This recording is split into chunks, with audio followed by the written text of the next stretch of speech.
எனக்கு கொஞ்சம் உடம்பு சரியில்லை. ஆக்சுவலாக ஒரு 4-5 நாளாக வைரல் ஃபீவர்னால் ஆஸ்பத்திரி வீடுமாக கிடந்தேன். அதனால் சொன்னேன், எனக்கு கொஞ்சம் பார்த்து கவனித்து அனுப்பிச்சி விட்ருங்க அப்படின்னு வச்சு. ஆனால் ஒரு நிகழ்ச்சி நடத்துகிறங்க ஒரு கல்யாணம் நடத்துகிற மாதிரி தான். இல்லை ஒருத்தருக்கு கொடுத்துட்டு ஒருத்தருக்கு கொடுக்காம விட்ட குறை தொட்ட குறைன்னு பஞ்சாயத்து வந்துட போராடாது. ரைட்டு தான். ஆனால் என்ன இடையில உட்காரையில் பொம்பளை ஆளுகள்லாம் என்ன மறு பொசுக்குன்னு உட்காந்துட்டான் 2 பேர் பேசிக்கிட்டு இருந்ததை கவனித்தேன். அதுக்கு விளக்க சொல்லணுங்கிறதுக்காக இப்போ சொன்னேன். பெரியவெல்லாம் நிற்கிற மேடெல்லாம் அவன் மறுக்கு பொசுக்குன்னு உட்காந்துட்டான் அப்படின்னு நாளைக்கு நான் போன பிறகு கோயிலில் காசை வெட்டி போட்டின்னு வச்சுங்க. ஏற்கனவே எனக்கு உடம்பு முடியல, நிற்க முடியல. அதுதான், வேறு ரீசன் ஒன்றும் இல்லை. அப்புறம் இன்னொரு குறிப்பான விஷயம், இந்த ஊரில் நிறையா ரொம்ப பேசுகிறீங்க. அப்படியே அப்பா யார்கிட்ட மைக் கொடுத்தாலும் பயங்கரமாக பேசுகிறாங்கப்பா, போயிட்டே இருக்கு. நானும் ஒரு பேப்பரை முடிச்சிடும்னு நினச்சேன். எங்கே வரு நான் தான் தலைவர்கிட்ட சொன்னேன். அவர்கிட்ட நானே இவ்வளோ நேரம் பேசுவேனான்னு தெரியல, என்னை பற்றி ஒருத்தர் இவ்வளோ நேரம் பேசுகிறாரேன்னு. இடையில அவர் எதுவும் என் மனைவியை பேட்டி எடுத்துருப்பாரான்னு தெரியல. இவரை கட்டிக்க கொடுத்து வச்சிருக்குன்னு என் மனைவி சொன்னாங்க. நான் எந்த பேட்டின்னு தெரியல சார், எனக்கு காட்டுங்க சார், நானும் பார்க்குறேன். மகிழ்ச்சி, ரொம்ப சந்தோஷம் உங்கள் அனைவரையும் இவ்வளோ தூரம் இந்த இடத்திற்கு வந்து. உண்மையிலே சொல்லப்போனால் அவர் சார் சொல்லிகிட்டே இருந்தார் என்கிட்ட, உடம்பு சரியில்லைன்னு கவலைப்படாதீங்க, எங்கள் மக்கள் எல்லாம் பார்த்தோன்னே உங்களுக்கு உற்சாகம் தானாகவே வந்துடும் அப்படின்னார். உண்மையும் கூட அதுதான். அவ்வளோ கஷ்டத்தில் தான் வந்தேன், ரொம்ப நல்லா இருக்கிற மாதிரி இருக்குது. ஓகே, நான் உள்ளே வர்றப்ப சில அசம்ஷனோட வந்தேன். என்ன மாதிரியான க்ரௌடு இருப்பாங்க, என்ன மாதிரியான பின்னணியிலிருந்து வந்தவர்கள் இருப்பாங்க அப்படிங்கிற மாதிரியான சில அபிப்பிராயங்களோடு வந்தேன். இங்கே பார்த்தா சரிக்கு கூட பெண்கள் கூட்டம் தான் அதிகமாக இருக்குது. ஸோ அதனால் இந்த மாதிரி டயத்துல எல்லாம் பார்த்தா நம்ம என்ன பண்ணிடணும்னா, புத்திசாலித்தனமாக நம்ம என்ன தலைப்பில் பேசணும்னு மக்கள்கிட்டே கேட்டுக்கணும். அது உத்தமம் இல்லையா? நமக்கு தெரிஞ்ச ஒன்று பேசிட்டு போக, நல்லா தான் பேசினா என்னன்னே புரியலன்னு கடைசியில் நீங்கள் போய் வீட்டில் பேசிட்டு இருக்கிறதுக்கு பதிலாக உங்களுக்கு என்ன வேணும் நீங்கள் சொல்லிவிட்டீங்கன்னா அதை பேசிட்டு போயிட்டேன்னா உத்தமமாக இருக்கும். நான் கேட்டேன் பேசினா அது திருப்தியாக இருக்கும். ரைட்டா? ஓகே, மைக்கு ஒரு மைக் கொடுங்க.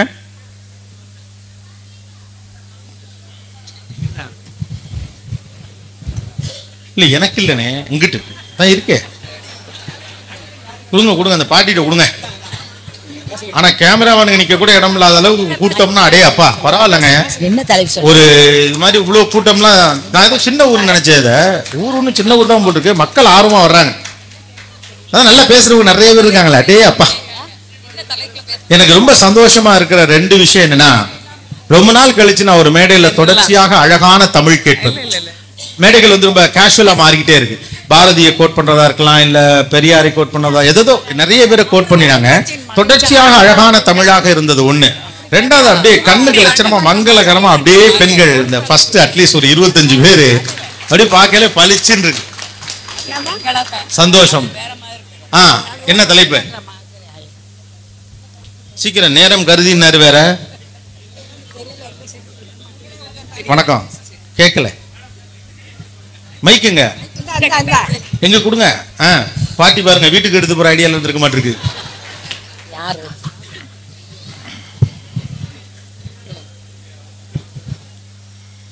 தமிழர்களின் கண்களாக திகழும் பெரியாரை பற்றி நீங்க தலைப்பு வச்சு பேசினால் எங்கள் உள்ளமெல்லாம் சிறக்கும் என்பதை இந்த நேரத்தில் உங்களை கேட்டுக்கொள்கிறேன். ஒன்று பெண்கள்கிட்ட கொடுங்க, பெண்கள் தான் மனசுல தலைப்பு சொல்லுவாங்க. இந்த இளைய தலைமுறை நம்ம வாலிபர்கள் ரொம்ப மார்க் வாங்கி பரிசு பெற்றிருக்காங்க. இவங்க ஃபேஸ்புக், வாட்ஸ்அப் இதெல்லாம் ஈடுபடாம தன்னோட அறிவுகளை நல்லபடியா உயர்ந்த சுய முன்னேற்ற நூல்களை படிக்கவும், உயர்ந்த பெரியவர்களின் வாழ்க்கை வரலாறை படித்து அவர்கள் முன்னேறவும் நீங்க உங்க கருத்துக்களை உங்களுக்கு உதவியா இருந்ததுன்னா நான் ரொம்ப பணிவா இருப்பேன். நன்றி.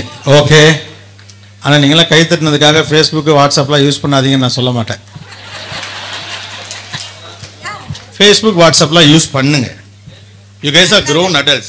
எந்த அளவு பயன்படுத்தணுங்கிற அறிவு தான் முக்கியமே ஒழிய நான் உன்னை பயன்படுத்தவே மாட்டேன்னு ஒதுங்கி நின்னீங்கன்னா உங்களை காலம் பின்தள்ளிவிடும். எந்த தொழில்நுட்பத்தையும் நீங்கள் ஏற்றுக்கொள்ளாமல் இருக்கவே முடியாது.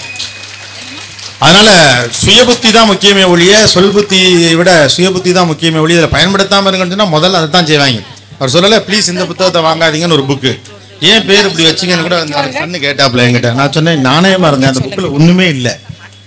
அதுக்காண்டி நியாயமா இந்த ப்ளீஸ் இந்த புத்தகத்தை வாங்காதீங்க, இந்த புக்கில் ஒன்றுமே இல்லைன்னு 300 எழுதிட்டேன். உண்மையை ஒருத்தன் சொன்னாங்கிற ஒரே காரணத்துக்காண்டி 5 லட்சம் பேர் அந்த புக்கை வாங்கியிருக்கான். அப்போ எதை செய்யாதீங்கன்னு சொல்லுவீங்களோ அதை தான் செய்வாங்க. நாம எல்லாரும் ஒரு விஷயம் வேண்டானா உடனே அதை செய்யாதுன்னு சொல்றோம். அதை எப்படி செய்ய வேண்டும் என்று சொல்லிக் கொடுக்கத்தான் இந்த சமூகம் தயாராக இருக்கணுமே ஒழிய அதை செய்யவே செய்யாதே நீங்க ஒதுக்கி எதுவுமே வைக்கவே முடியாது. அப்படியே நடக்கவே நடக்காது. காதலிக்காதீங்கிறீங்க, ஏன் பண்றேன் சும்மா இருங்களேன். இல்ல நீங்களே அப்படித்தானா சொல்லுங்க? எல்லாம் பட்டையெல்லாம் போட்டுட்டு வந்து உட்காந்து அமைதியான பிள்ளைய மாதிரி இருக்கனால நீங்க எல்லாம் நல்லவன்னு சொன்னா நம்பிடுவோமா என்ன? எல்லாம் அப்படிதான். நீங்க ஒரு கட்டச்சவத்துல உட்காந்துருந்தீங்கன்னா ஒரு சின்ன சவத்துல உட்காந்து வந்திருப்பான். நீங்க வெளியில கடத்துருவா உட்காந்துருந்தீங்க, ஃபேஸ்புக்கில் உட்காந்துருக்கான். நான் சரியா போயிருங்க, போற போக்கில் போயிடுவாங்க. நீங்களா அப்படி எப்போ 24 மணி என்ன அதுலேயே இருக்கிற, என்ன இதுலேயே இருக்கிற அப்படின்னு மீசையெல்லாம் அப்படி முறுக்கி விட்டுட்டே தெரிஞ்சிங்கன்னா உங்களை ஏமாத்திக்கிட்டே இருப்பாங்க. It's high time that we need to understand. Technology நீங்கள் ஓவர் கம் பண்ணணும்னா முதல்ல அதனுடைய நல்லது கெட்டதுகளை நாம புரிஞ்சுக்கணும். ரைட்டு தானே? அப்புறம் இன்னொரு முக்கியமான விஷயம், வாட்ஸ்அப் பயன்படுத்த வேண்டாம் என்று சொல்லக்கூடிய பெற்றோர்கள் முதலில் தயவு செய்து நீங்கள் வாட்ஸ்அப் பயன்படுத்தாமல் இருக்க வேண்டும் என்று அன்போடு கேட்டுக்கொள்கிறேன். சரியா? ஓகே, தலைப்பு தலைப்பு தலைப்பு தலைப்பு ஓகே. Social media issues.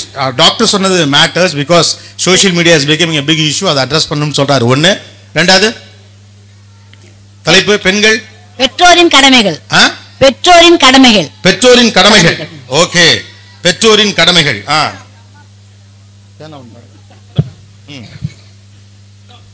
எவ்வளவு உற்சார் பார்த்தீங்களா இல்லையா? 3 ரூபா பேனாவை மூடியை கழட்டிட்டு கொடுக்குறாங்க இந்த ஊர்ல.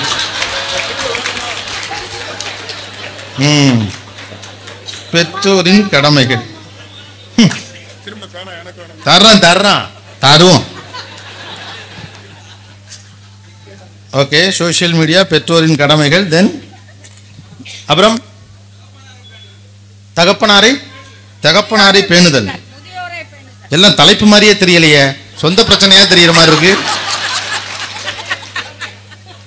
அம்மா சொல்லுங்க. குழந்தைகளின் பொறுப்பா? குழந்தைகளுக்கு ஏதுங்க பொறுப்பு? அப்ப அதை கூட நீங்க செய்ய மாட்டீங்களா?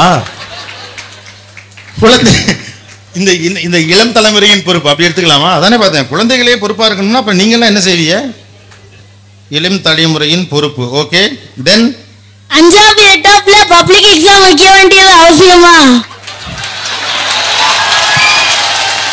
இந்த கைத்தட்டே உனக்கு பதில் தான் தம்பி. இந்த கைத்தட்டே உனக்கு பதில். அவன் 12ஆம் கிளாஸ் பரீட்சையில் இருக்கு, நாக்கு தள்ளுது. அவனுக்கு அவன் பிரச்சனை. எஸ். அப்புறம் ஐயா சொல்லுங்க. என்னடா ஸ்கூலுக்கு பேக் தூக்கிட்டு போறதா? இப்போ மாடா அவ்வளவு பெரிய பேக்ல தூக்கிட்டு போறீங்க? அப்படியா? தெரியல எனக்கு. இப்பெல்லாம் கொஞ்சம் குறைவானது தான் சொல்றாங்க. கல்வி முறையிலே நிறைய மாற்றம் வந்திருக்கு. பரவாயில்ல, கொஞ்சம் தூக்கிட்டு போங்க, தப்பு என்ன இருக்குது? வாழ்க்கையில பின்னால் பெரிய சுமையெல்லாம் சுமக்க போறோம். புத்தகம் தானே. எஜுகேஷன் பத்தி என்ன படிக்கிற? படிக்கிறத பத்தி மட்டும் கவலைப்படுறா, எஜுகேஷனை பத்தி அப்புறம் பாத்துக்கலாம். இது வேற பெரிய பிரச்சனையா இருக்குது. பெண்கள். வளரும் இந்தியா இளைஞர்கள் கையில். வளரும் இந்தியா இளைஞர்கள் கையில். கையை இறக்குங்க. ஏன்னா கையெழுத்து நீங்க தூக்குறிய? வளரும் இந்தியா இளைஞர்கள் கையில். தனியா ஒருத்தர் பேசுறாரு. எதிர்கால இந்தியாவில் மாணவர்கள் பங்கு 8ஆம் வகுப்பு கட்டுரை தலைப்பை கொண்டாந்து எத்தனை தடவை கேட்பீங்க? ஸ்கூல் வாத்தியாரா? யா கம் அகைன்.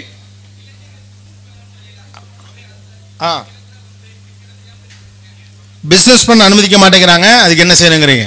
Okay okay. அப்புறம் பெண்கள் லாஸ்ட் 2.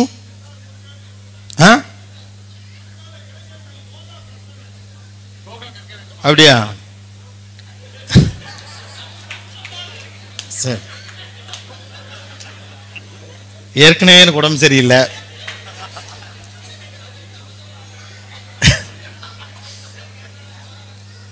வேற வேற என்ன இவ்வளவு பெண்கள் பேசாம ஏதோ டிவியில சீரியல் பார்க்குற மாதிரி உட்காந்துருக்கீங்க? சொல்லுங்க, அப்பதானே நீ எனக்கு தலைப்பு கிடைக்கும். இப்பெல்லாம் கேட்கல, அப்படியே 2-3 தலைப்பு எடுத்துக்கிறதா நீ எனக்கும். சொல்லுங்க சார்.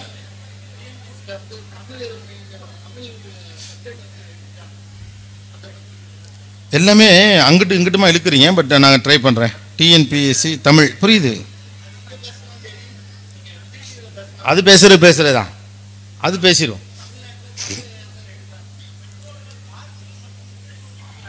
பெற்றோர்கள்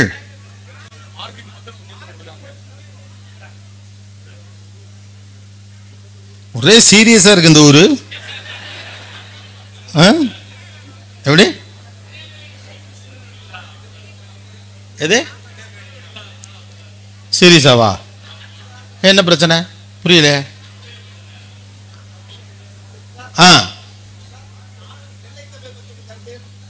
ஐய என்ன கேள்வி பதில் செஷனா நடக்குது. தலைப்பு கொடுங்க தம்பிகளா. இன்றைய நிலைமையில் நமது கடமைகள். நமது கடமைகளா உங்க கடமைகளா எங்க கடமைகளா? பப்ளிக். ஆமா நீங்க பாட்டு என்னைய சேர்த்து விட்டாதீங்க உங்களோடலாம். ஓகே, எனக்கு இந்த பெண்கள்ட்ட இருந்து வரவே இல்லை. ஏன்னா இந்த டாபிக்லாம் பெண்கள் எவ்வளவு ரசிக்கிறாங்கன்னு எனக்கு தெரியல. முதியோர் இல்லத்துக்கு அனுப்புறது நல்லதா கேட்டதா? கேட்டது மட்டும் யாருன்னு சொல்லுங்க. எங்க ஒரு அது நீங்க உங்க பொண்டாட்டிகிட்ட பேசி பொடி விடுங்க. தமிழ்நாட்டில் இப்படி ஒரு கேள்வி கேட்கறதே முதல்ல தப்பு தெரியுமா இல்லையா? தந்தையும் தாயும் சரியாக பராமரித்துக் கொள்ளாத பிள்ளைகள் மீது சட்ட ரீதியான நடவடிக்கை எடுக்கும் மசோதா ஆய்வில் இருக்கிறது. சரியா? ஆய்வுல இருக்கு. சார் ரொம்ப நேரமா மைக் வச்சுட்டே இருக்காரு அவரும் பாவம். சார் நாடு வளர வேண்டும் என்றால் எல்லா மக்களின் ஒற்றுமை அவசியம். ஜாதி மதம் அப்பாற்பட்டு ஒட்டுமொத்த இந்திய மக்களும் ஒரு ஒற்றுமையோடு இருக்க வேண்டும். இதற்கு மக்களிடம் ஒரு விழிப்புணர்வை உருவாக்க வேண்டும். நானு ஓகே ஃபைன், நான் ஸ்டார்ட் பண்ணா. அந்த மாதிரி கொடுங்க. பட்டுப்புடவை எல்லாம் கட்டிட்டு வந்திருக்காங்க. இந்த காலகட்டத்தில் கவர்மெண்ட் ஜாப் முக்கியமா பிசினஸ் முக்கியமா? திருமணம் ஆயிடுச்சா இல்லையா? ஒரு குழந்தை இருக்கு. உங்க வீட்டுக்காரர் என்ன பண்றாரு? Business man. ஓ, இனிமே கவர்மெண்ட் ஜாப் ட்ரை பண்ண முடியாது இல்லையா? இந்த காலகட்டத்தில் அதான் உங்க வீட்டுக்காரர் பிசினஸ் பண்றாரா கவர்மெண்ட்ல இருக்காரா? இனிமே வருங்காலம் என் பையன். இந்த காலகட்டம்னா இப்பதான். உங்க பையன்லாம் எப்ப கவர்மெண்ட்டுக்கு வந்து அப்பெல்லாம் கவர்மெண்ட் ஜாப்னு ஒண்ணு இருக்கானே தெரியாது. யாருக்கு தெரியும்? இப்போதைக்கு உங்க வீட்டுக்காரர் பிசினஸ் தானே பண்றாரு. அப்ப பிசினஸ் தான் பெஸ்ட். அதான் நிம்மதி. கோபிநாத் வேற சொன்னான்ட்டு அந்த ஆள் உசுறு எடுக்கவா? ஓகே, எல்லா பக்கத்திலும் தலைப்பு வருது. இளைஞர்கள் சமுதாயத்தை வழிநடத்தும் முறை. வேறு ஹலோ ஹலோ, நீ தான் ஒரே போட்டு சோழிய முடிச்சிட்டேடா. அப்புறம் என்ன சொல்லுமா? மனிதநேயம் என்பது அந்த காலகட்டத்துல உணவு பூர்வமா இருந்தது, இப்ப வந்து உணர்ச்சி பூர்வமா இருக்குது. இதுக்கு வித்தியாசம் எப்படி இருக்குது? House wife. உணர்வு பூர்வமா உணர்ச்சி பூர்வமான எனக்கு புரியல. அதாவது அப்ப வந்து தன்னோட சக ஆட்களை வந்து அவங்களே முன்னேற்றிக்கிட்டு கூட்டிக்கிட்டே போனாங்க. அது வந்து ஒரு அமைப்போட இருந்தது. இப்ப வந்து விளம்பரம் அந்த மாதிரி இருக்குது, உணர்ச்சி பூர்வமா இருக்கிற மாதிரி இருக்கு. அதுக்கு என்ன வித்தியாசம் இருக்கு? அப்பெல்லாம் அவங்க ஆளுங்களை அணைச்சு கூட்டிட்டு போனாங்களா? மைக்கு அங்கேயே இருக்கட்டும்பா. அண்ணே அண்ணே, அவங்க சொந்தக்கார போல இருக்கு, குடிங்க கொடுத்துட்டாரு. அந்த அம்மாட்டே கொடுங்க.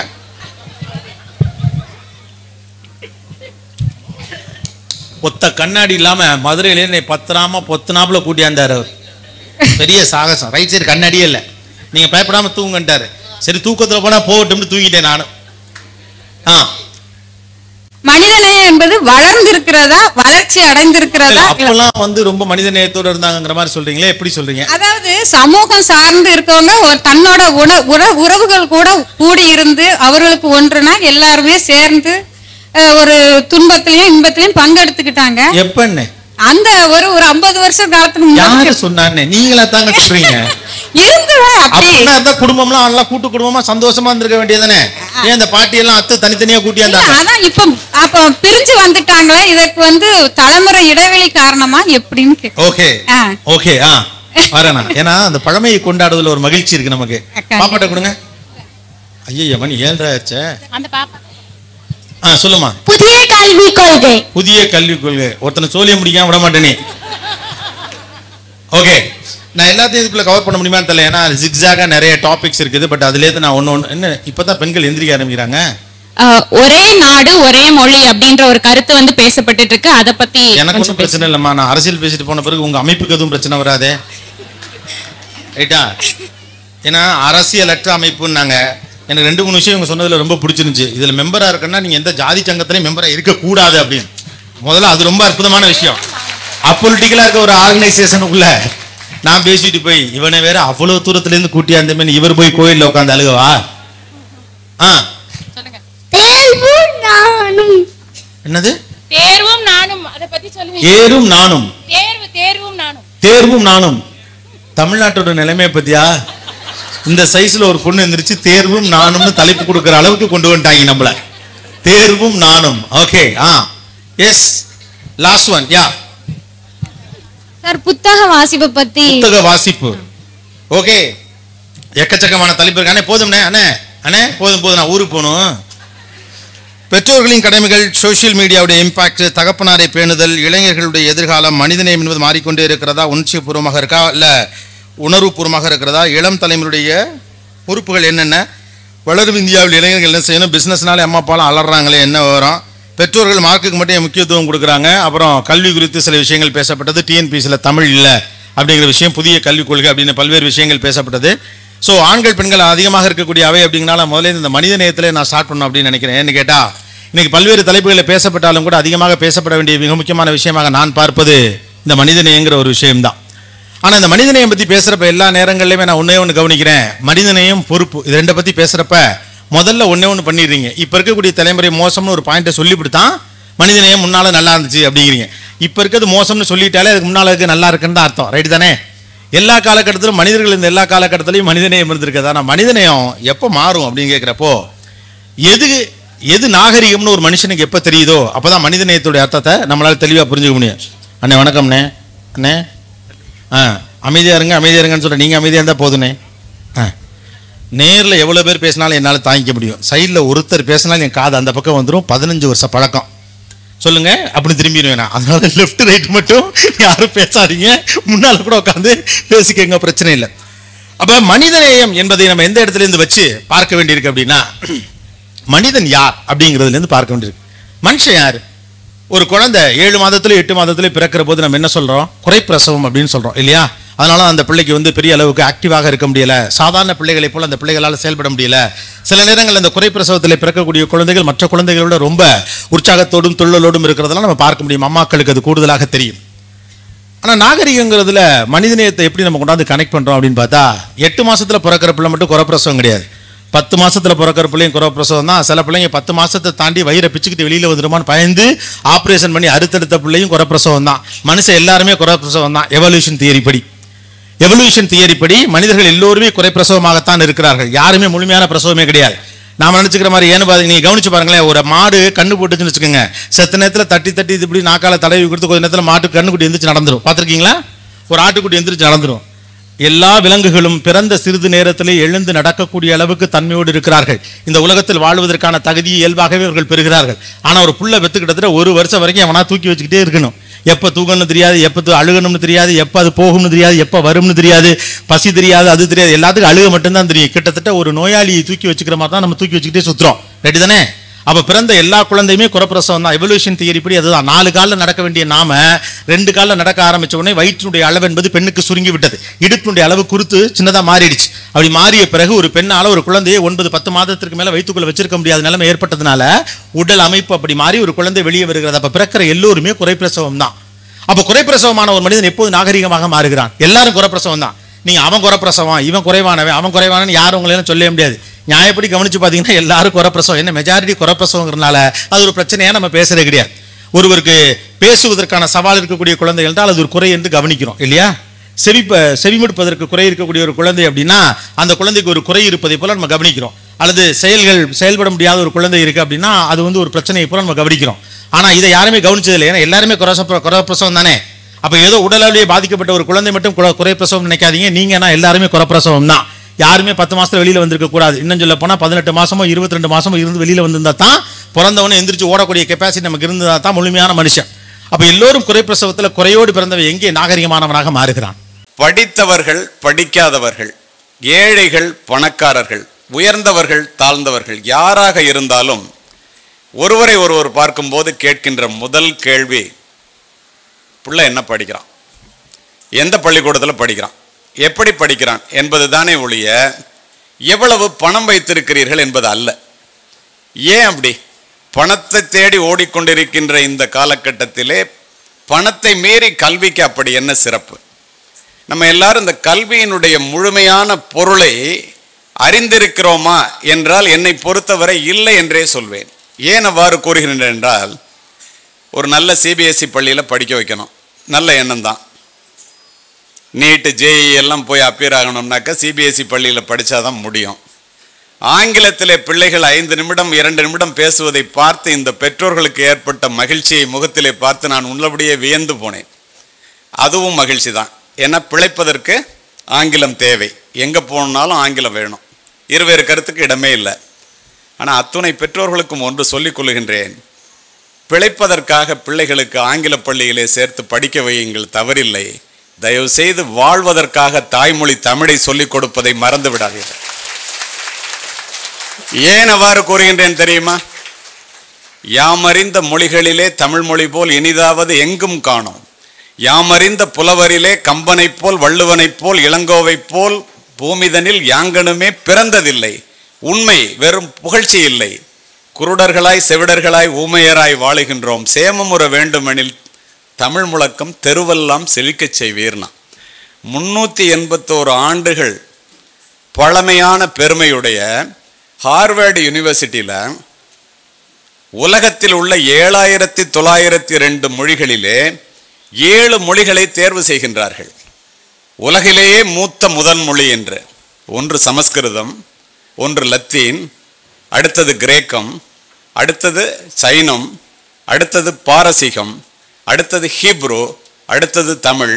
இந்த 7 மொழிகளிலே மற்ற 6 மொழிகளுக்கும் மூத்த தாய்மொழி தமிழ் என்று முடிவு செய்து அதில் இருக்கை அமைவதற்காக 40 கோடி ரூபாய் பணம் தேர்வு செய்து இந்த வருடத்திலே ஹார்வர்டு யூனிவர்சிட்டியிலே தமிழ் இருக்கை அமைய இருக்கின்றது.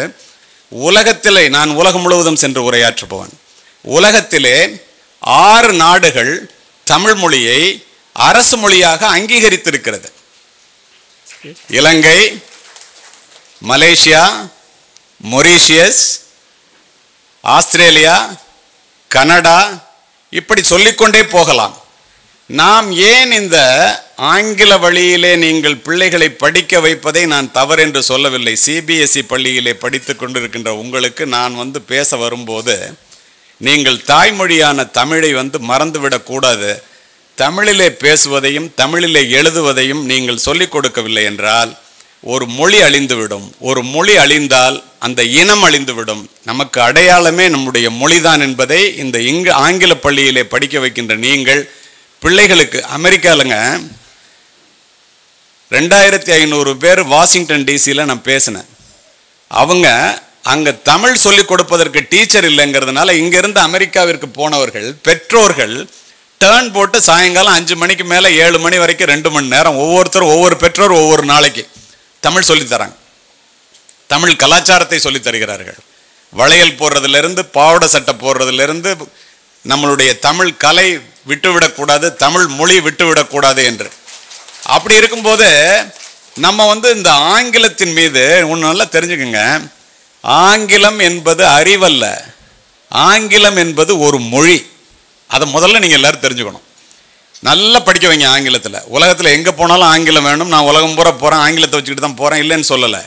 ஆனால் ஒன்று தெரிஞ்சுக்கங்க, நான் ஆங்கிலம் படித்து காவல்துறை அதிகாரியாக ஒரு பெரிய உயர் அதிகாரியாக பணிபுரிந்ததற்கு ஆங்கிலம் உதவியது. ஆனால் இன்று உலகம் முழுவதும் உரையாற்றுவதற்கு என்னை எடுத்துச் செல்வது தமிழ் மொழிதான் என்பதை மனதிலே பதிவு வைத்துக் கொள்ள. இந்த தமிழ் மொழியினுடைய சிறப்பை தமிழர்கள் உணரணுங்கிறதுக்காக முதல்ல நான் இதை சொன்னேன். சரி, கல்விக்கு வருவோம். கல்வி பிறப்பு முதல் இறப்பு வரை ஒரு மனிதனுக்கு உதவக்கூடியது கல்வி மட்டும்தான். கல்வி ஒன்றுதான் படிக்கின்ற மாணவனையும் அவன் பிறந்த வீட்டையும் இந்த நாட்டையும் உயர்த்தக்கூடியது. ஒரு பிள்ளை அல்லது பெற்றோர் நம்பிக்கை நிறைந்த பயணத்தை இந்த உலகத்திலே முன்னெடுத்து செல்ல வேண்டும் என்றால் அதற்கு அடிப்படை தேவை கல்வி. இதெல்லாம் விட ஒருபடி மேலே போய் பார்த்தீங்கன்னா, இந்த மாதிரி பள்ளியில் நீங்கள் சேர்க்கறதுனுடைய உபயோகம் என்ன என்று, எவ்வளவு பெரிய கோடீஸ்வரனாக இருந்தாலும் கல்வியை பெற்றோர்களிடமிருந்து எந்த கும்பனாலும் சொத்தாக பெற முடியாது. அவனவன் படித்துத்தான் அறிவினை வளர்த்து கொள்ள முடியும். அதனால்தான் பணத்தை விட கல்வி பெரியது என்பதை பிள்ளைகளுக்கு சொல்லித்தார்கள். அதோடு மட்டுமல்ல, இந்த உண்மைகளை எல்லாம் உணர்ந்த காரணத்தினால்தான் படிக்காமல் இருப்பதை விட பிறக்காமல் இருப்பதே மேல் என்றான் பேரறிஞன் பிளேட்டோ. அறியாமை என்பது வெட்கப்பட வேண்டிய ஒன்று, அறிந்து கொள்ளவே விருப்பம் இல்லாமை என்பது அதனை விட வெட்கக்கேடு என்று சொன்னவன் பெஞ்சமின் பிராங்க்லின் என்ற மிகப்பெரிய அறிவாளி. இந்த உலகையே மாற்றக்கூடிய ஒரு ஆயுதம் உண்டு, அந்த ஆயுதத்தினுடைய பெயர் கல்வி என்று சொன்னவர் நெல்சன் மண்டேலா. படிக்க தெரியாத மந்திரியாக இருப்பதை விட படிக்க தெரிந்த ஏழையாக இருந்து இறப்பதுவே மேல் என்று சொன்னவன் மெக்காலே, மிகப்பெரிய அறிவாளி. இதெல்லாம் ஏன் இப்படி சொன்னாங்க? பெற்ற பிள்ளை கைவிட்டாலும் கற்ற கல்வி கைவிடாது மகாத்மா காந்தி. முதுமையை முன்னிட்டு முன்னதாக செய்து வைத்துக் கொள்கின்ற பாதுகாப்பு பணிகளிலேயே மிகவும் உயர்ந்தது கல்வி சொன்னவன் மா மேதை அரிஸ்டாட்டில். ஏன் அவ்வளவு தூரம்? படித்தால் மட்டுமே பாரதத்தால் பாராள முடியும் என்று படித்து படித்து உங்களை போன்ற பெற்றோர்களிடம் மாணவர்களிடம் சொல்லி சொல்லி உங்கள் முன்னிலையில இறந்தே போனார் மேதகு மாமனிதர் அப்துல் கலாம். இவங்கெல்லாம் இந்த படிப்பை பத்தியே சொன்னாங்களே. ரஷ்ய புரட்சிக்கு பிறகு செஞ்சதுக்கத்திலே நின்று லெனின் உரையாற்றி கொண்டிருந்தான். இப்படி கூடியிருக்கின்ற பெரியவர்களையும் மாணவர்களையும் மாணவிகளையும் பார்த்து அவன் ஒரே ஒரு வார்த்தை சொன்னான். இந்த ரஷ்யாவை அமெரிக்காவை விட மிகப்பெரிய வல்லரசாக மாற்றி காட்ட என்னால் முடியும், ஆனால் உங்களுக்கு 3 கடமைகள் இருக்கிறதுன்னா. ஒரு பெண் எழுந்து முதல் கடமை என்ன என்று கேட்டால் படியுங்கள்னா. ஒரு மாணவன் எழுந்து 2வது கடமை ஆண்களுக்கு என்ன என்று கேட்டான், படியுங்கள்னா. ஒரு முதியவர் எழுந்து 3வது கடமை என்ன என்று கேட்டார், படியுங்கள் என்றே சொன்னான். ஏன் படியுங்கள் படியுங்கள் படியுங்கள் என்று முத்தரப்பினருக்கும் லெனின் கூறினான் தெரியுமா? யாரெல்லாம் பெரியவர்களாக இருக்கட்டும் அல்லது சிறியவர்களாக இருக்கட்டும், இன்று புத்தகங்களை நோக்கி யாரெல்லாம் தலை குனிகிறார்களோ அவர்கள் அத்தனை பேரும் நாளை இந்த உலகிற்கு முன்னால் தலை நிமிரலாம் என்ற ஒரே காரணம்தான். அப்படின்னா இந்த கல்வியினுடைய சிறப்பு எந்த அளவு பாருங்க. இப்போ நான் உங்கள்கிட்ட தமிழ் மொழியை பற்றி சொன்னேன். அதில் சுருங்க சொல்லி விளங்க வைப்பதை போல வேறு எந்த மொழியிலும் இல்லை. ஓதாமல் ஒரு நாளும் இருக்க வேண்டாம், உலக நீதி. ஒரு நாள் கூட பிள்ளைய படிக்காமல் இருக்க வேண்டாம்னு அம்மா அப்பா சொல்லுங்க. பெரியவர்களும் ஒரு நாள் கூட நல்ல புத்தகங்களை படிக்காமல் இருக்காதீர்கள் என்று பொருள். இளமையில் கல், சின்ன வயசுலேயே படிச்சிரு. ஆத்திச்சூடி. கல்வி கரையில கற்பவர் நாள் சில, நாலடியார். கற்றது கைமண்ணளவு கல்லாதது உலகளவு, ஔவையார். என்னும் எழுத்தும் கண்ணெனத்தகும் கை பொருள் தன்னில் மெய் பொருள் கல்வி, கொன்றைவேந்தன். ஒருமை கண் தான் கற்ற கல்வி ஒருவர்க்கு எழுமையும் ஏமாப்பு உடைத்து. ஒரு பிறவியில ஒருத்தர் படிச்ச படிப்பு 7 பிறவிக்கு துணை போகுங்கிறான். எப்படி 7 பிறவிக்கு துணை போகும்னா நீங்க பாருங்களேன். உங்களோட தாத்தா படிச்சிருக்க மாட்டாங்க, உங்க அப்பா 5வது வரைக்கும் படிச்சிருப்பார், உங்களை கிராஜுவேட் ஆகியிருப்பாங்க. நீங்க உங்க பிள்ளைய ப்ரொஃபஷனல் கோர்ஸ்ல சேர்ப்பீங்க, அவன் அதுக்கப்புறம் அடுத்த ஜெனரேஷன்ல IAS ஆவான், IPS ஆவான். எத்தனை பிறவிக்கு அது தொடருது பாருங்க. அப்படி என்றால் கல்வி எவ்வளவு சிறந்தது என்று பாருங்கள். அதோடு மட்டுமல்ல, மன்னரும் மாசர கற்றோனும் சீர்தூக்கின் மன்னரில் கற்றோன் சிறப்புடையும். மன்னருக்கு தன் தேசமல்லால் சிறப்பில்லை, கற்றோர்க்கு சென்ற இடமெல்லாம் சிறப்பு. ஒரு அரசனா இருந்தா கூட நம்ம நாட்டில் மட்டும்தான் சிறப்பு. ஆனா படிச்சுட்டேன்னா உலகத்துல நீ எந்த மூலைக்கு போனாலும் சிறப்பு. அதனால படி. பெற்றோர்கள்லாம் இப்ப நிறைய பொருள் தேடி பிள்ளைக்கு சேர்த்து வைக்கணும்னு நம்ம நினைக்கிறோம்ல. ஏராள செல்வத்தை ஈதலினும் பிள்ளைக்கு சீராய் தரும் கல்வி சீர் என்கிறது நபிமொழி குறள். பெற்றோர்கள் பிள்ளைக்கு எவ்வளவு சொத்து சேர்த்து வைத்தாலும் எல்லாத்த விட பெரிய சொத்து இந்த கல்வி தாண்டான்னு சொல்லு. அரும் பரிசு பிள்ளைக்கு 1000 ஈதலினும் பெரும் பரிசு கல்வி என பேசு என்கிறது மேலது. எவ்வளவு பரிசு நீங்க பிள்ளைக்கு கொடுத்தாலும் எல்லாத்த விட பெரிய பரிசு என்னன்னா நீங்க பிள்ளைங்களுக்கு கொடுக்குற கல்வி தாண்டான்ட்டான். ஏன் அப்படி சொன்னான்? இப்ப இங்க மேல உட்கார்ந்துருக்கிறவங்கள பாருங்களேன், வரிசையா எல்லாரையும் பாருங்க. ஏன் இவங்கெல்லாம் மேடையில் உட்கார்ந்துருக்காங்க? எக்குடி பிறப்பினும் யாவரே ஆயினும் அக்குடியில் கற்றோரை மேல் வருக வென்பர். இப்ப 2 பிள்ளைங்க இங்க வந்து பேசுனுச்சு. மற்ற பிள்ளைங்களை விட அந்த பிள்ளைங்க 2 நல்லா பேசுனதுனால தான் அந்த பிள்ளைய கூப்பிட்டு பேச வைக்கிறாங்க. அப்ப எந்த குடியில பிறந்தாலும் நீ யாரா இருந்தாலும் நீ படிச்சுட்டேன்னா மேடைக்கு வான்னு கூப்பிடும். எப்பிறப்பாயினும் ஏமாப்பு ஒருவர்க்கு மக்கட்பிறப்பில் பெரிதல்ல, அப்பிறப்பில் கற்றலும் கற்றவை கேட்டலும் கேட்டதன்கண் நிற்றலும் கூட பெரினா. எந்த பிறவியா இருந்தாலும் நீ படிக்கணும், படிச்சவன் சொல்றதை கேட்கணும், கேட்டபடி நடக்கணும். இதை பிள்ளைகளுக்கு சொல்லித்தர வேண்டிய பொறுப்பில் மிக்கவர்கள் பெற்றோர்களே. ஏன் தெரியுமா? பெற்றோர்களுக்கு ஒரு பிள்ளை இல்லைன்னா 2 பிள்ளை, ஆசிரியர்களுக்கு 40 இல்லைன்னா 50 பிள்ளைங்க. யார் பிள்ளைகள் மீது அதிக கவனம் செலுத்த முடியும் என்பதை உங்களுடைய முடிவுக்கே விட்டு விடுகின்றேன். அடுத்து இப்படியே வரிசையா சொல்லிட்டு வரான்ல, நம்ம இங்க உட்கார்ந்துருக்கிற அத்தனை பேரும் நான் ஒரு சாதாரண ஏழை குடும்பத்திலிருந்து வந்தவன். இதே தஞ்சாவூர் டிஸ்ட்ரிக்ட்ல பூதலூர் என்னுடைய சொந்த ஊர். இதை ஏன் இந்த இடத்துல சொல்றேன்னா, பணக்காரர்கள் படிக்கிறாங்களோ இல்லையா, நம்ம ஏன் படிக்கணும்? ஏன் படிக்கணும் தெரியுமா? பணக்காரர்கள்னா நம்ம இல்லை, அம்பானி, அதானி, டாடா, பிர்லா வீடு கட்டணும்னா 1000 கோடியில் கட்டுவான். அதுக்கு எத்தனை சைஃபர் நமக்கு தெரியாது.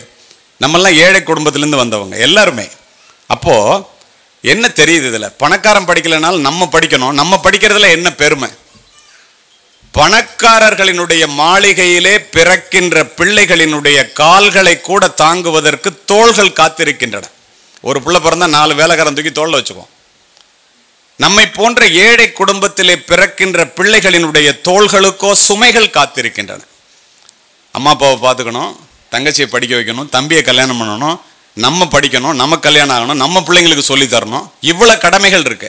அப்போ ஏழை பிள்ளைங்களுக்கும் பணக்கார பிள்ளைங்களுக்கும் என்ன வித்தியாசம் நமக்கு தெரியுது? பணக்காரர்களுடைய மாளிகையிலே பிள்ளைகள் பிறக்கும் போதே ஏசி வசதியுடன் பயணச்சீட்டு பதிவு செய்யப்பட்டிருக்கு. நம்மை போன்ற ஏழை குடும்பத்தில் பிறக்கின்ற பிள்ளைகளுக்கு பயணத்திற்கு பணமே இருப்பதில்லை. பணக்காரர்களுடைய மாளிகையிலே பிள்ளைகள் வளர்ந்தே பிறக்கிறார்கள். நம்மை போன்ற ஏழை குடும்பத்திலே பிள்ளைகள் பிறந்துதான் வளர்கிறார்கள். ஆனால் ஒன்று தெரிந்து கொள்ளுங்கள் பெற்றோர்களே, வளர்ந்தே பிறப்பது வாரிசுரிமை, பிறந்து வளர்வதே பிறப்பின் பெருமை என்பதை தெரிந்து கொள்ளுங்கள். இந்த பிறப்பின் பெருமையை அடையக்கூடிய வாய்ப்பு பெற்றவர்கள் நாம் மட்டுமே. பணக்காரர்கள் மகாலட்சுமியால், பணத்தால் பிறரை ஆளும்போது, நம்மை போன்ற ஏழைகள் சரஸ்வதியால், கல்வியால் மட்டுமே பிறரை ஆள முடியும். இப்போ நானாக இருக்கட்டும், மாவட்ட ஆட்சித்தலைவராக இருக்கட்டும், கலெக்டராக இருக்கட்டும், இந்த மாவட்டங்களை பல ஆண்டுகள் எஸ்பியாகலாம் வேலை பார்த்தோமே, ஆட்சி செய்தோமே. எப்படி? பணத்தை வைத்துக்கொண்டா? கல்வியை வைத்துக்கொண்டு தானே. அப்படி என்றால் அரியாசனத்தில் இருப்பவர்களிடம் சரியாசனம் தருவது கல்வி. எவ்வளவு பெரிய ஆளா இருந்தாலும். எல்லா நலமும் ஈந்திடும் கல்வி இல்லா வீடு இருண்ட வீடுங்க. படிப்பிலார் நிறைந்த குடித்தனம், நரம்பில் துடிப்பிலார் நிறைந்த சுடுகாடுங்க. அறிவே கல்வியாம் அறிவிலா குடும்பம் நெறிகாணாமல் நின்றபடி விழும். நாம் பாரதிதாசன். என்ன அர்த்தம்? ஒரு குடும்பம் இருக்கும், ஊரில் பணக்காரனாக இருப்பான், அவன் வச்சிருக்க பணத்தில் அவன் பணக்காரன் நினைப்பான், பிள்ளை அதை பார்ப்பான், நம்ம அப்பாட்ட நிறைய பணம் இருக்கு, நம்ம படிக்க வேண்டாம்னு நினைப்பான், படிக்க மாட்டான். அடுத்த ஜெனரேஷனில் அந்த குடும்பம் இருக்கிற இடம் தெரியாமல் போயிடும். நெறி காணாமல் நின்றபடி விழும்னா. ஏழை குடும்பமாக இருக்கும், பிள்ளைங்க பொறுப்பை உணர்ந்து நல்லா படிக்க வச்சுருப்பாங்க, பிள்ளைங்க நல்லா படிப்பான், ஆலமரத்தை போல விழுது விட்டு வளரும். அப்படின்னா இந்த கல்வியினுடைய சிறப்பு என்பது வேலைக்கு போய் பணம் சம்பாதிக்கிறதுக்காக மட்டும் இல்லை. கல்வியினுடைய சிறப்பு கடலளவு பெரியது. அந்த கல்வியை கொடுப்பதற்காக இது போன்ற பள்ளிகளிலே நீங்கள் வந்து சேர்க்கின்றீர்கள். இது கல்வியினுடைய பெருமை. படிக்கலைன்னா என்ன ஆகும்? கல்வி இல்லாமையே அனைத்து துன்பங்களுக்கும் ஆணிவேர். கல்வி இல்லாததால் அறிவை இழந்தோம், அறிவு இல்லாததால் வேலையை இழந்தோம், வேலை இல்லாததால் சொத்தை இழந்தோம், சொத்து இல்லாததால் ஏழைகளானோம். அப்ப அந்த ஏழைகளா இல்லாம நம்ம வந்து மேல வரணும், நம்ம முன்னுக்கு வரணும். அப்படின்னா முதல்ல நீங்க இப்ப யாரோ படிக்காத ஒரு சில பேர் அல்லது படிக்காத மந்திரிகள்லாம் வந்து பெரிய பணக்காரன் ஆயிடுறானே அப்படின்லாம் நீங்க நினைக்காதீங்க. எவ்வளவு பெரிய மந்திரி ஆனாலும் அது எத்தனை வருஷத்துக்குன்னு உங்களுக்கு தெரியும். அதுக்கப்புறம் விளைவுகள் என்னன்னு தெரியும் உங்களுக்கு. கையை இப்படி வச்சுட்டு எந்த இடத்துல கையெழுத்து போடணும்னு தெரியாம தவிச்ச மந்திரிகளுக்கு இந்த இடத்துல கையெழுத்து போடணும்னு ஐஏஎஸ் ஐபிஎஸ் ஆஃபீஸராக இருந்து இடத்தை காமித்த அதிகாரிகளையும் இடம் தெரியாமல் தவித்த மந்திரிகளில் சில பேரையும் நான் அறிவேன். படிக்கலையேன்னு கண்ணீர் விட்டு கதறிய மந்திரிகளை எனக்கு தெரியும். அப்போ அதெல்லாம் இல்லை. உண்மையான செல்வம் என்பது கல்வி. கையெழுத்து போடக்கூட கல்வி அறிவு இல்லாமல் உங்கள் கட்டை விரல் முத்திரையில் கதைகள் எல்லாம் நடக்குது அப்படின்னு பட்டுக்கோட்டை கல்யாண சுந்தரம் எழுதினார். நம்மளுடைய வறுமைக்கு என்ன காரணம்னு சொல்றாரு பாரதி. பாருங்க, கால் வயிற்று கஞ்சி இல்ல. இதன் காரணம் என்னதுன்னா அறிவும் இல்ல. நீ படிக்காததாண்டா உன் வறுமைக்கு காரணம். அது கூட இந்த முட்டா பசங்களுக்கு தெரியலையே. தோழர் ஜீவா அதை விட அருமையா சொல்லுவார். என்ன சொல்லுவாரு? காலுக்கு செருப்பும் இல்லை, கால் வயிற்று கூழும் இல்லை, பாலுக்கு உழைத்தோமடா பசையற்று போனோமடாம். அப்படின்னா இந்த கல்வியினுடைய வளமை, பெரியவர்கள் நிறைய பேர் இங்க அமர்ந்திருக்கிறீங்க. உங்க பிள்ளைகள் அதுவா புத்தகத்தை எடுத்து படிக்கணும்னா, நீங்க சொல்லாமலே படிக்கணும்னா நீங்க ஒண்ணு செய்யணும். வாளினுடைய கூர்மையும் நூலினுடைய கூர்மையும் மட்டுமே இந்த நாட்டை ஆள்கிறது. காலப்போக்கிலே வாளினுடைய கூர்மை முனைமழுங்கி நூலினுடைய கூர்மை மட்டுமே விஞ்சி நிற்கின்றது. கூர்தீட்டப்படாத எதுவுமே முனைமழுங்கி போய்விடும். நம்முடைய மூளையும் அவ்வாறே. பெரியவர்களாக இருந்தாலும் கூட நம்முடைய மூளை கூர்தீட்டப்பட வேண்டும் என்றால் நல்ல புத்தகங்களை முதலில் நாம் படிக்க வேண்டும். நாம் அறிவாளிகளாக ஆக வேண்டும் என்று எல்லோரும் நினைக்கின்றோம். நமக்கு நிறைய ரோஜா பூக்கள் வேண்டும் என்றால் நிறைய ரோஜா செடிகளை நட வேண்டும். நமக்கு நிறைய அறிவு வேண்டும் என்றால் நிறைய புத்தகங்களை படிக்க வேண்டும். யார் படிக்கிறோம்? அதுக்கு நமக்கு சம்பந்தம் இல்லை. பட்டப்படிப்பு முடிந்தவுடன் புத்தகங்களை தூக்கி மூலையிலே எறிந்துவிட்டு படிப்பு முடிந்ததாக யாரேனும் நினைத்து கொண்டோமே ஆனால் காலப்போக்கிலே வாழ்க்கையிலே தோல்வி அடைவோம். இந்த உண்மைகளை அணிந்த காரணத்தினால்தான் என்ன செய்யறாங்க? இந்த உண்மையை தெரிஞ்சவன்லாம் இப்ப இன்னைக்கு நம்ம பெரிய ஆட்கள்னு யாரெல்லாம் பேசுறோம் நீங்க பாருங்களேன். நஞ்சு கொடுக்கப்படும் நேரம் வரை கிரேக்க நாட்டு கவிதைகளை படித்துக் கொண்டிருந்தான் சாக்ரட்டிஸ். தூக்கு கயிற்றை முத்தமிடும் வரை படித்துக் கொண்டிருந்தான் உமர் முக்தார். தூக்கு மேடைக்கு அழைத்து செல்லும் வரை படித்துக் கொண்டிருந்தான் பகத்சிங். படுக்கின்ற இடம் கூட படிப்பகத்திற்கு அருகாமையில் கேட்டார் அம்பேத்கர். படித்துக் கொண்டிருந்த புத்தகத்தை முடித்து விட வேண்டும் என்பதற்காக தன்னுடைய அறுவை சிகிச்சையை அடுத்த நாள் மாற்றி வைக்க சொன்னார் பேரறிஞர் அண்ணா. 35 ஆண்டுகள் நூலகத்திலே மூழ்கி மூலதனம் எனும் கம்யூனிஸ்ட் வேதாந்தத்தை கண்டுபிடித்தான் கார்ல் மார்க்ஸ். படித்தால் மட்டுமே பாரதத்தால் பாராள முடியும் என்று எல்லா இடத்துலையும் சொல்லி சொல்லி செத்தே போனார் அப்துல் கலாம். இவங்கெல்லாம் ஏன் எல்லாரையும் படிக்க சொன்னாங்க? அவங்க மாணவர்களை மட்டும் படிக்க சொல்லி எல்லாரையும் படிங்க, நல்ல புத்தகங்களை படிங்கன்னு ஏன் சொன்னாங்க? நீங்க ஒன்று பாருங்களேன். பகத்சிங்கை 5 மணிக்கு தூக்கில் போடணும். 4:30 மணிக்கு போய் ஜெயில் சூப்பரண்டு உன்னை தூக்கில் போடணும் வாடா அப்படின்னு கூப்பிட போறாரு. அவன் ஒரு புத்தகத்தை வச்சு படிச்சுட்டு இருக்கான். வியந்து போன ஜெயில் சூப்பரண்டு, ஏன்டா நான் 1/2 மணி நேரத்தில் சாக போறேன், இப்போ ஏன்டா படிக்கிறேன்னு கேட்குறாரு. அவன் சொல்றான், ஒரே வார்த்தையில பதில் சொல்றான், நீ என்ன தூக்கில் போட போறல்ல, இதனோட அருமை உனக்கு தெரியாதியா? லெனினுடைய வாழ்க்கை சரிதத்திலே கடைசி அத்தியாயத்தை படித்துக் கொண்டிருக்கின்றேன், இதை முடிச்சுட்டு தான் வருவேன், வெயிட் பண்ணுட்டான். அப்பதான் ஜெயில் சூப்பரண்ட் அந்த ரூமை பார்க்குறான். ரூம் முழுக்க புத்தகம். ஏன்டா எல்லாத்தையும் நீ படிச்சுட்டியான்னு கேட்குறான். எந்த புத்தகத்தை வேண்டுமானாலும் எடுத்துக்கொள், என்ன கேள்வி வேண்டுமானாலும் கேட்டு பாருங்கிறான். ஜெயில் சூப்பரண்ட் அட்டென்ஷன் ஆகி அவனுக்கு ஒரு சல்யூட் அடிச்சுட்டு 1/2 மணி நேரம் கழிச்சு உன்னை வந்து அழைச்சிட்டு போறேன்னு போயிட்டான். அண்ணாதுரை புரூக்லின் ஹாஸ்பிட்டலில் ஆப்ரேஷன் புத்தகத்தை படிச்சுட்டு இருக்காரு. டாக்டர் வர்றாரு நைட் ஆப்ரேஷன் ஃபிக்ஸ் பண்ணுறதுக்கு, டைம் ஃபிக்ஸ் பண்ணுறதுக்கு. அண்ணாதுரை சொல்கிறார், ஒரு நாள் ஆப்ரேஷனை தள்ளி வச்சுக்க முடியுமான்னு கேட்குறாரு. பயப்படாதீங்க, நான் அனஸ்தீசியா கொடுத்தா ஆப்ரேட் பண்ணுவேன், வலிக்காதுங்கிறார். அதுக்கு சொல்லலையா, ஒரு நல்ல புத்தகத்தை நான் படிச்சுட்டு இருக்கேன், இதை படித்து முடிச்சுட்டு செத்தா கூட பரவாயில்ல, அதனால அடுத்த நாள் வச்சுக்க முடியுமான்னு கேட்டேன். நீ எத்தனை புத்தகம் படிக்கணுமோ படியா, அதுக்கப்புறம் ஆப்ரேஷன் வச்சுக்கிறேன்ட்டு போயிட்டார். அப்படின்னா நம்ம பிள்ளைங்க எப்படி படிக்கிறாங்க? நம்ம ஏதாவது படிக்கிறோமா? இவன் என்னடா நம்மளை வந்து படிக்க சொல்றானே நீங்க நினைக்கலாம், வேடிக்கையா இருக்கும் உங்களுக்கு. ஆனா நீங்க 4 நாளைக்கு புத்தகத்தை எடுத்து படிச்சு பாருங்க, உங்க பிள்ளை தன்னால புத்தகத்தை எடுத்துட்டு போய் வந்து உட்காரும். அப்போ இந்த கல்வியினுடைய அருமையை நாம் உணர்ந்திருக்கிறோமா என்றால் இல்லை என்று தானே அர்த்தம். அதோட மட்டும் இல்லைங்க, இந்த படிப்பு என்ன செய்யும்? பிக்காசோவினுடைய ஓவியத்தை விட, பீத்தோவனினுடைய விசையை விட, ஹியூகோவினுடைய ஒரு வாக்கியம், கதையினுடைய ஒரு கடைச்சொல், கம்பனினுடைய ஒரு செய்யுள், பாரதியினுடைய ஒரு பாட்டு, கண்ணதாசனினுடைய ஒரு வரி நம்முடைய வாழ்க்கையே புரட்டி போட்டு. Anyone who stops learning is old. Whether this happens in 20 or 80, it is immaterial.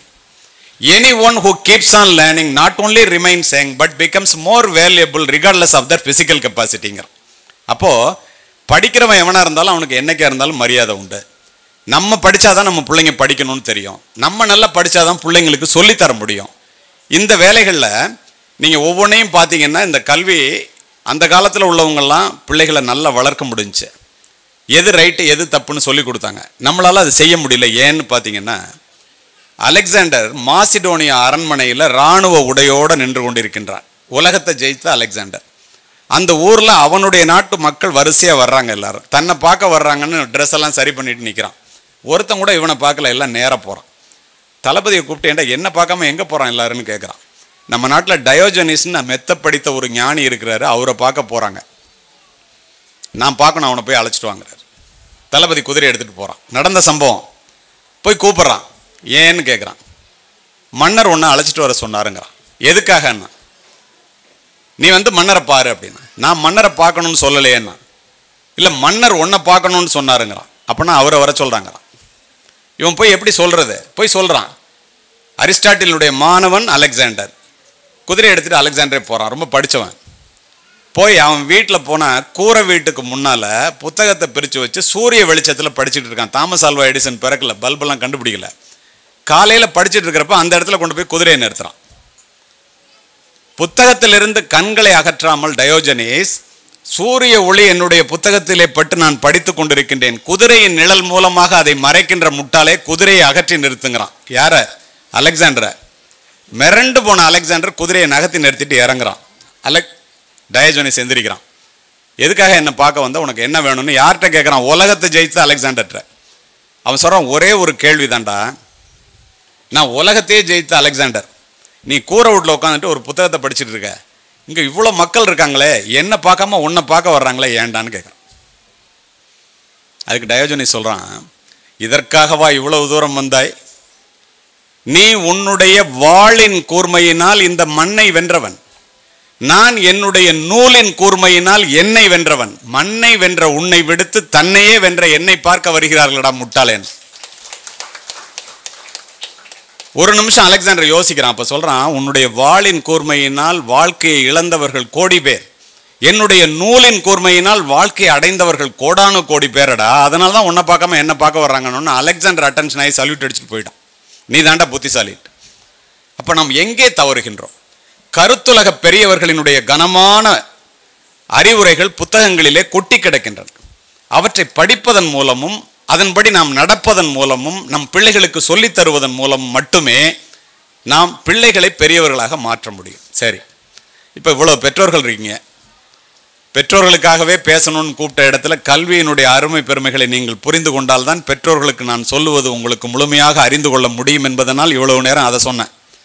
பெற்றோர்கள் பிள்ளைகளை, எல்லா அம்மா அப்பாவும் பிள்ளைங்களை பெரிய ஆளாக ஆக்கணும் அப்படின்னு நம்ம நினைக்கிறோம். சில பேர் ஆக்கிறோம், ஆனால் நிறைய பேரால் ஆக்க முடியல. எங்கே தவறுகின்றோம்? இப்போ இந்த இடத்துல நான் பார்த்தேன், உங்கள்கிட்ட பார்த்தோன்னு சொன்னேன், நிறைய அம்மாக்கள் தான் உட்காந்துருக்குறாங்க, அப்பா இல்லைன்னு. இந்த அப்பாலாம் வாழ்க்கையில் பணம் சம்பாதிக்கிறது தான் வாழ்க்கையில் மிகப்பெரிய விஷயம்னு எல்லாருமே நினச்சிட்டு இருக்காங்க. 1000 வருஷத்துக்கு முன்னாடி தமிழ் இலக்கியத்தில் பிள்ளை புத்திசாலியாக வளரணும், ஜெயிக்கணும் உலகத்தை என்ன செய்யணும்னு சொல்லியிருக்கான், யாருடைய கடமைன்னு சொல்லியிருக்கான். என்ன சொல்லியிருக்கான் தெரியுமா? ஈன்று புறந்தறுதல் என் தலை கடனே, சான்றோனாக்குதல் தந்தைக்கு கடனே. புறநானூறு 1000 வருஷத்துக்கு முன்னாடி. பெற்று கொடுப்பதுதான் தாயினுடைய வேலை, அவனை பெரியவனாக்குவது, அறிவுள்ளவனாக்குவது, பண்புள்ளவனாக்குவது அப்பாவோட வேலைடான்னு 1000 வருஷத்துக்கு முன்னாடி சொல்லிடு. இது எத்தனை அப்பாவுக்கு தெரியும், இல்லை எத்தனை அம்மாவுக்கு தெரியும்? ஒன்று. ஏன்னா காலையில் பிள்ளைய படிக்க வைக்கிறது, ஸ்கூலில் கொண்டு வந்து விடுறது, அழைச்சிட்டு போகிறது, டீ போட்டு கொடுக்கறதுலேருந்து பிள்ளை கரெக்டாக பரிச்சை எழுதுறானான்னு பார்த்து 24 மணி நேரமும் பதட்டத்தோடு பரிச்சை எழுத வைக்கிறது அம்மாவுடைய வேலைன்னு எல்லா அப்பாவும் நினச்சிட்டு இருக்காங்க. அது தப்பு அப்படிங்கிறத நீங்கள் அம்மாலாம் தெரிஞ்சுக்கிட்டா தான் நாளைக்கு உங்கள் கணவர்கிட்ட சொல்ல முடியும். அதோட இல்லை, தந்தை மகற்கு ஆற்றும் நன்றி அவையத்து முந்தி இருப்ப செயல்னா. அப்பா பிள்ளைக்கு செய்கிற நன்றின்னா உதவின்னு சொல்ல, நல்ல கவனிங்க. அதே நேரத்தில் பிள்ளை தந்தை காற்றும் உதவி இவன் தந்தை என்னோற்றான் கொள் என்னும் சொல்லணும். பெரிய ஆச்சரியமா இருந்துச்சு எனக்கே படிக்கும்போது. ஏண்டா அப்பாலாம் முதுகெலும்பொடிய பாடுபட்டு முழு வயிறு காணாமல் பிள்ளைகளை வளர்க்க வேண்டும் என்று இந்த பாடுபட்டு பிள்ளைங்களை வளர்க்குறாங்க. ஆனால் அதை வந்து நன்றின்னு சொல்கிறானே வள்ளுவன், ஏன் உதவின்னு சொல்லலைன்னு பார்த்தா, எந்த பிள்ளையாவது இந்த அம்மா அப்பாட்ட தான் பிறக்கணும்னு வரம் கேட்குதா? பிள்ளை வரம் கேட்டவர்கள் நாம். நம்முடைய பரம்பரை செழிக்க வேண்டும், நம்மளுடைய குடும்பம் தழைக்க வேண்டும், நாம் பிள்ளையை பெற்று பெற்றோராக உயர வேண்டும் என்று வரம் கேட்டு நீ பிள்ளையை பெத்தேன்னா அந்த பிள்ளைய அறிவுள்ளவனா பண்புள்ளவனா வளர்த்தெடுக்கிறது நீ அவனுக்கு செய்யற உதவி இல்லடா, நன்றின்டான்.